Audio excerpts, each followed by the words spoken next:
morning students. Our next topic from the chapter is center of gravity. In your earlier class we have learned that gravitational force is always attractive, right? It is always attractive. So what happens on earth? Any object is there, then it will always come to the earth due to the gravitational force of earth, right? So a body, it can be, now if I am saying about this body, for example, if I am taking any apple or a sheet, then each and every body is made up of large number of particles that we have learned in matter, right? And every particle is having its own properties, right? So if I consider a body over here, that means each particle will have some weight, and every particle will have its weight, and right. So as the size of body is quite small as comparison of the earth, right? See, if this is a particle and it is being attracted towards the earth, right? Now if I compare the size of the earth and the size of the particle, so it is clearly visible that the size of particle is very small as compared to earth, right? So the force of gravity of W acting towards this particle, that can be assumed that it is parallel to each other and it is acting vertically downward to the earth, right? Now that means the whole weight of the body, is what? The sum of the individual weight of the particles, right? See, the total weight of this body will be what? Weight of this particle plus weight of this. That means how much the particles are there, right? The sum of all the particles, the sum of weight of all the particles is what? Total weight of the body. Now the question arises that where should this weight act? In which direction this weight acts? So the weight W, over here I have taken this W. This W is what? This is the algebraic sum of moments of each and every particle, right? And the weight is such that the algebraic sum of the moment of all the particles is 0. That means the anti-clockwise rotation will be equal to the clockwise rotation, right? That means the moment due to this plus moment due to this plus moment due to this plus moment due to this plus all the moments. If I add all the moments of all the particles of this body, the total moment is what?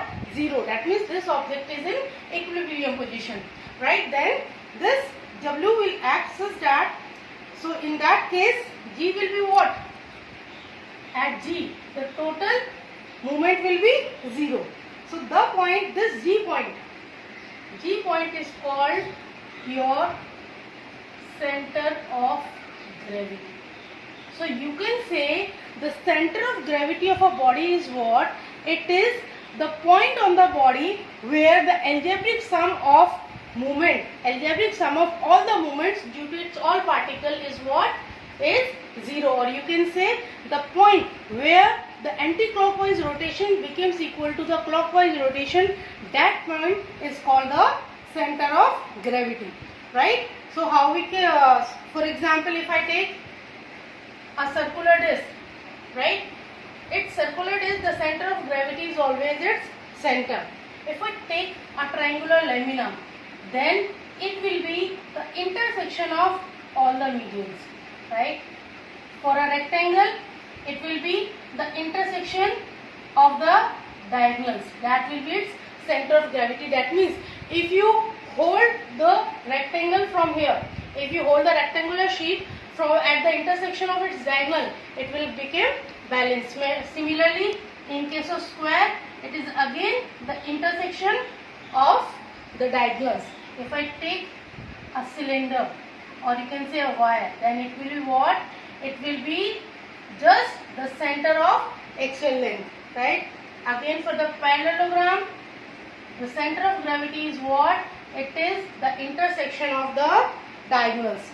If for a road if I am taking, it will be the center of its axial length. For a hollow sphere, it will be what? It will be its geometric center. That means each and every object is having its center of gravity. And center of gravity is what? It is the center. It is the point on the object's body such that the whole body acts downward at that point, right? So we can say, or you can say, the algebraic sum of moments of the weight of all the particles becomes 0, and the entire weight of the body considered to act at that point where howsoever the body is placed. Now either you place the body in this position or either you rotate it, the whole body's weight will act at the center of gravity. Next is the center of gravity and the balance point. Center of gravity and the balance point is what? Whenever you are holding the objects at its center of gravity, then the object will always be balanced. For example, if you are taking a scale, right? A scale, in the scale, the center of gravity is what? The center of scale. Now, if you place the scale on the edge of knife from the center, the scale will be in its equilibrium position. This center of gravity is the balance point of the object, right? Because at this center of gravity, your clockwise movement is equal to anti-clockwise movement, right? So hence your total movement is how much? Moment is 0, right? So you can say the center of gravity of the body is what? The balance point of the object, right? Similarly, if you take a rectangular thin sheet, then again if you hang it, then what will happen? If you balance it at the intersection of diagonal, again it will be balanced at this point. So you can say the center of gravity is the balance point of the object.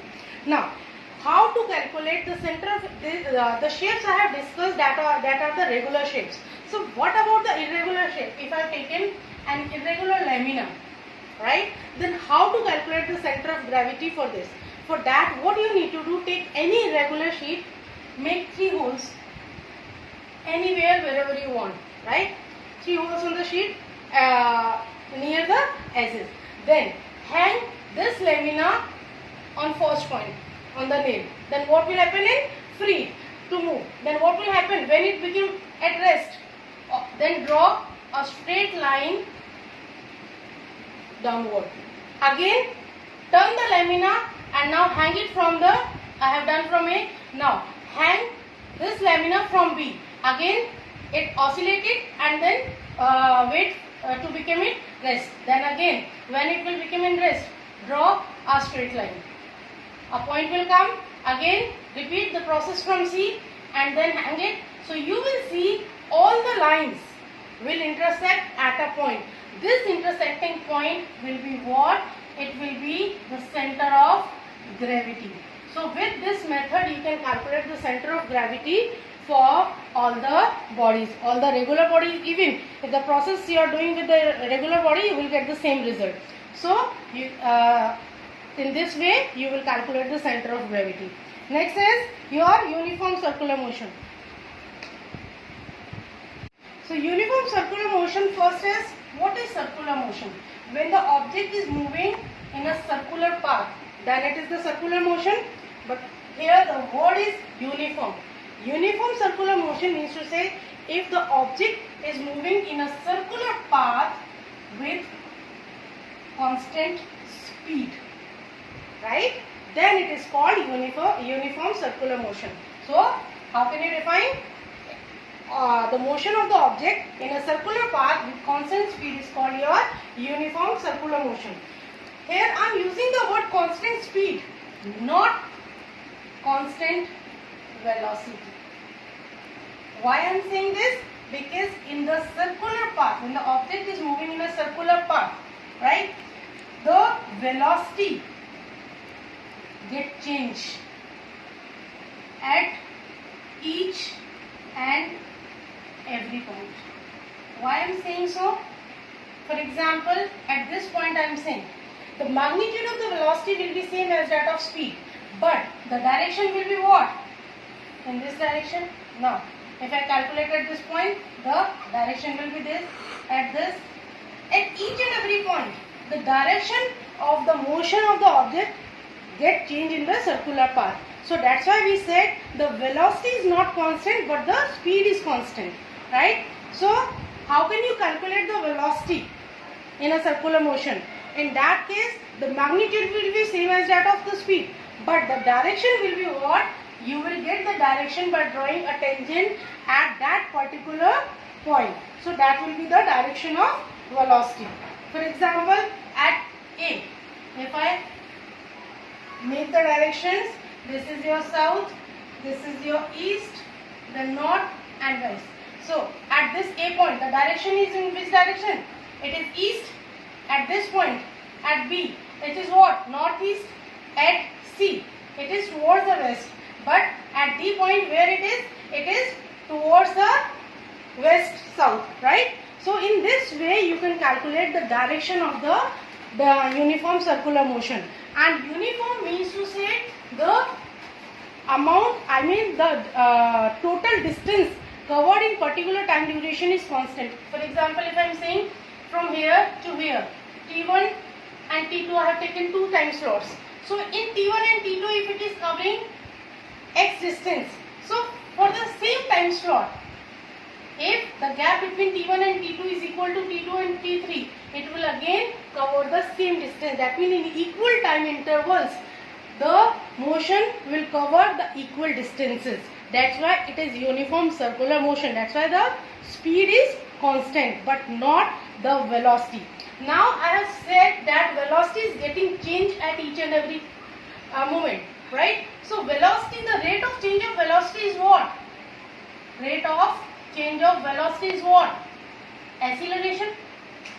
That means in a circular motion, in a uniform circular motion, acceleration is not zero. There is, the body is always accelerated in circular motion. Now the difference comes in the uniform linear motion,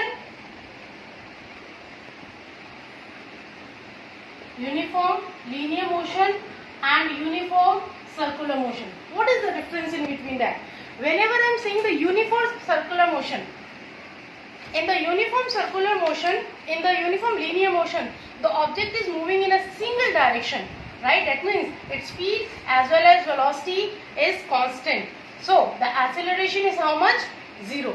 That means in uniform circular motion, the object is not accelerating. But in the uniform circular motion, speed is constant, velocity is not constant. Velocity is getting changed at each and every point, right? So acceleration is not equal to 0. This is the difference in between the uniform linear motion and the uniform circular motion. Next topic is your centripetal and the centrifugal force. So centripetal force. In your last class or in your first video, I have already told you that a force is always needed to change the direction of motion, right? If the object is moving in this direction and if you need to change the direction, then the force must be there. A force is always needed to change the direction, right? And in a circular motion, when the object is moving at each and every point, the direction is getting changed, right? So obviously there must be a force acted on that. That's why the direction is getting changed, because without force you cannot change the direction, right? So that force is what? That is the centripetal force in the circular motion. The change in direction of motion cannot be brought without a force. So motion in circular path is possible only under the influence of the force which is termed as centripetal force. And centripetal force always acts inward. At each and every point, the centripetal force will always act inward. And this force of attraction, this force is called the centripetal force. So at each point of circular path, the force is directed towards the center of the circle, and the direction of acceleration also changes at each and every point of the circular point, but the magnitude remains same, right? So the acceleration is variable. So we can say the body moving in a circular path, a force is always needed, and that force is called centripetal force, or centripetal force is the force due to which a body moves in a circular motion. For example, I said the moon is rotating around the earth. Why? It is having a circular motion around the earth. Why it is so? Because earth is having the gravitational force, and because of that gravitational force, the things are attracted towards it. But what happens when it comes under the influence of gravitational force? So its gravitational force becomes equal to the centripetal force, and when the gravitational force is becoming equal to the centripetal force, then what will happen? The object will move in a circular path. So whenever the force applied is equal to, when the force is equal to the centripetal force, then what will happen? The circular motion will be there. That's why, so whenever the gravitational pull of earth is becoming equal to the centripetal force, due to that, if the centripetal force is there, the object will move in a circular path. Same will happen in case of sun and earth. Now the sun is having the gravitational pull of it, so it will attract towards earth. But what happens? The gravitational pull of sun is becoming equal to the centripetal force of centripetal force required by the earth to move in a circular motion. And once this gravitational pull is becoming equal to the centripetal force, the earth will move in a circular path. Same in case of nucleus, when the electrons are moving in a circular path. Again, the force of attraction due to the positive over here on the negative, it is becoming equal to the centripetal force, and that's why it is the object is moving in a circular force. So whenever the object is moving in a circular path, it means the force that is acting in between that is equal to the centripetal force required by the object in a circular motion. For example, if I tied a stone with a thread and move it like that, then what will happen? If I am applying a smaller force, it will not move in a circular motion. But if I apply a particular force, then what will happen? It will move in a circular motion. Why it is happening? Because the force that I am applying, that is becoming equal to the centripetal force required by stone, and hence this stone will move in a circular path. So this is, in all these examples, the body moves in a circular path with a uniform speed under the influence of centripetal force, and it is the dynamic equilibrium. Dynamic equilibrium because over here, until and unless I am applying the force, the motion will not change. If it is in motion, it will remain in motion, right? So next is your centrifugal force. Centrifugal force is what? It is a force acting on a body away from the center of circular path. The center of circular path is this. So centrifugal force is always acts in the opposite direction of the centripetal force. We have learned that centripetal force is acting inward, right? But centrifugal force acts in the opposite direction of the centripetal force, that is outward. So its magnitude is same as that of centripetal force. The centrifugal force and the centripetal force are equal in magnitude but opposite in direction, right? So over here, but we can say centrifugal force is not the force of reaction. See, we have learned that for any action there is always a reaction. But over here, I am not saying if the magnitude are equal and opposite in direction, I am not saying that centrifugal force is the reaction force of centripetal force. No, it is not, because the action and reaction do not act on the same body. Over here, if I am saying centrifugal force is outward and centripetal force is inward, it is acting on the same body. That means it can't be action on reaction. Your action and reaction always acts at the different point. So this is not the case of action on reaction. What happens? Your centrifugal force is not the real force. It is the fictitious force.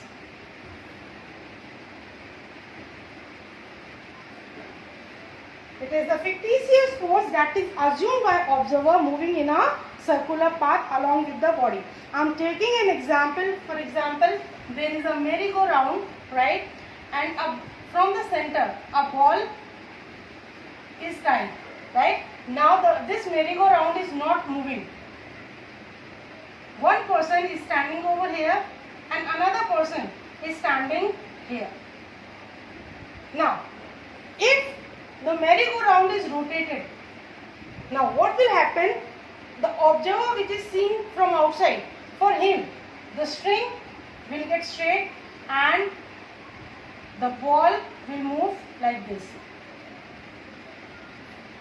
right? But the person who is standing on the merry-go-round, the ball will be in front of that, but only the string will get straight. That means for the person who is standing outside, the ball is moving, and the person who is standing inside the merry-go-round, that is rotating with the merry-go-round, the ball is stationary. Why it is happening? Because on that, for the person at M, the ball is moving in a circular path because the tension T in the string provides a centripetal force. When this merry-go-round is moving, then what will happen? It will apply a force on the string and the ball will try to move outside, right? That is due to the centrifugal force. But that means because of that, there will be tension in the string, right? So, and it provides, and this, due to this tension, there will be the centripetal force required by the ball to move in a circular motion. Because of that, for the person M, the ball will move in a circular motion because the tension force of the string is equal to the centripetal force required by the ball. But for the A object, the person who is standing at A position, for that he will observe two forces. One is for A, one will be the tension force. Tension force that is in the string, that is towards the center of gravity, center of merry-go-round, right? Tension will act in this direction because tension always acts in the opposite direction of the motion. The ball is moving outside, so the tension will be in opposite direction. And next is the centrifugal force on the string away from the center.